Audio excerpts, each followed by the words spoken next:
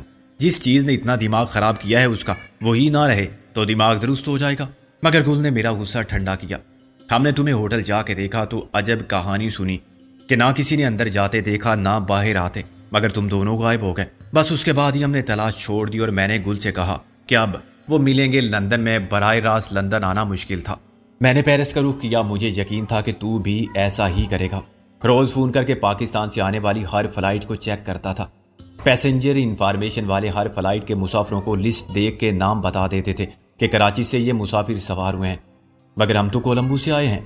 مجھے کراچی کی flights check کرتے ہوئے 3 دن ہو گئے تھے. کل خیال آیا کہ کہیں کولمبو والی بات سچ ہی نہ ہو. لندن براستہ کولمبو اور پیرس یہ بھی ناممکن تو نہیں، بلکہ دیکھا جائے تو کراچی سے پیرس کے راستے لندن جانے کا خیال کسی کو بھی آ سکتا ہے. مگر کولمبو کی کون سوچتا ہے، حالانکہ وہ زیادہ آسان ہے اور زیادہ محفوظ ہے. گل تو میرا مذاق اڑاتی تھی کہ تمہیں الہام تو نہیں ہوا جو اتنی باقاعدگی سے فلائٹ چیک کرتے ہو. میں اسے کیا بتاتا کہ یہ الہام سے کم نہیں کہ میری چھٹی اور تیری 7ویں حص. میری چھٹی حص اور تیری 7ویں حص. میں نے تصحیح کی. کل سے میں کولمبو کی پروازیں بھی دیکھ رہا تھا. آج انکوائری نے ایک نام لیا، وقار یوسف ایڈوکیٹ، تو میں اچھل پڑا اور میں نے گل کا ہاتھ پکڑا اور چلا کے کہا تھا جس کا انتظار تھا وہ شاہکار آ گیا آ گیا. آپ کے شہر پیرس میں. گل سمجھی میں پاگل ہو گیا ہوں. مجھے یاد ہے بچپن کی بات، لاہور میں تانگوں پر نئی فلم کا اشتہار اسی طرح دیا جاتا تھا. تانگے کے 3 طرف پوسٹر لگائے جاتے تھے بڑے بڑے. اندر بیٹھے ہوئے ایک شخص اشتہار پھینکتا جاتا تھا جس پر فلم کی ریلیز کی دھماکہ خیز تاریخ کے علاوہ دیگر سنسنی خیز تفصیلات اور بعض اوقات ہاتھ سے بنائی ہوئی ہیجان خیز تصویریں بنی ہوتی تھیں. بچے اشتہار دیکھنے کے لیے پیچھے دوڑتے تھے اور اندر بیٹھا ہوا کوئی دوسرا شخص لاؤڈ سپیکر پر یہی اعلان کرتا تھا، آ گیا آ گیا، دلیپ کمار، نرگس، نمی، اشوک کمار کا نیا شاہکار دیدار. جمعۃ المبارک کو شاندار افتتاح. گل تو قائل ہو گئی. محسن انصا. میں نے کہا یہ معاملات دل کے نہیں دماغ کے ہیں، تم نہیں سمجھو گی. پیدائش سے اب تک ساتھ رہنے سے ہمارے دماغ ایک ہی انداز میں سوچتے سوچتے ایک ہو گئے ہیں. ہماری مینٹل فریکوینسی ایک ہو گئی ہے. اسے ٹیلی پیتھی کہو یا خیال خوانی. میں جانتا ہوں کہ مخصوص حالات میں سکندر کیا سوچے گا اور اس کا ذہنی رد عمل کیا ہوگا. وہ کیا کر سکتا ہے کیا نہیں کر سکتا. میں نے کہا اور فرض کرو وقار یوسف کوئی اور ہوتا، وہ دوسری رابعہ کہاں سے لاتا. محسن بولا تجھے تو میں نے نہیں پہچانا اس گھنی داڑھی میں، لیکن گل نے رابعہ کو مجھ سے پہلے ہی دیکھ کے چیخ ماری تھی. میں نے کہا تو نے بھی کراچی سے پاسپورٹ بنوایا تھا؟ بالکل، نقد مال لٹایا، ویزا آسانی سے مل گیا تھا. ہاں، اپنی فرانچ نے وہ کام کیا جو پیسے سے نہیں ہو سکتا تھا.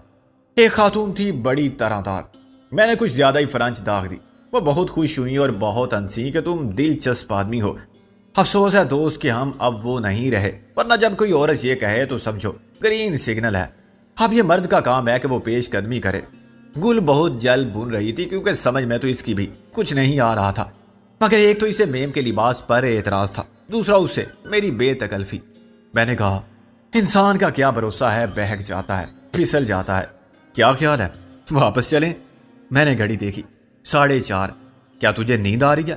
نہیں، لیکن ہماری بیویاں پھر کوئی تہمت لگا دیں گی.